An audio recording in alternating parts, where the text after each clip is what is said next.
இந்த some solve பண்ணலாம். when a number is decreased by 25% it becomes 120. find the number. ஒரு எண்ணின் மதிப்பை 25% குறைத்தால் 120 கிடைக்கிறது எனில் அந்த எண்ணை காண்க. ஒரு எண்ணின் மதிப்பை குறைத்தால்னு கொடுத்துட்டாங்க. ஸோ நம்ம 100 அசியூம் பண்ணிக்கலாம். ஸோ 100லேருந்து 25 மைனஸ் பண்ணால் 75%. அப்போ அந்த 75% தான் 120 கொடுத்துட்டாங்க. நம்ம அசியூம் பண்ண 100 என்னன்னு கேட்குறாங்க. Find the number.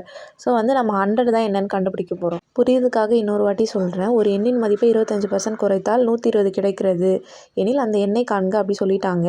ஒரு எண் சொன்னதுனால நம்ம 100ன்னு எடுத்துக்கிறோம். அந்த 100லேருந்து அப்போ 25 மைனஸ் பண்ணால் நமக்கு 75. அந்த 75 தான் 120ன்னு கொடுத்துட்டாங்க. எனில் அந்த எண்ணை காண்க. நம்ம அசியூம் பண்ண எண் தான் வந்து 100. ஸோ அந்த 100% எவ்வளோன்னு சொல்லிட்டு நம்ம கண்டுபிடிக்கணும்.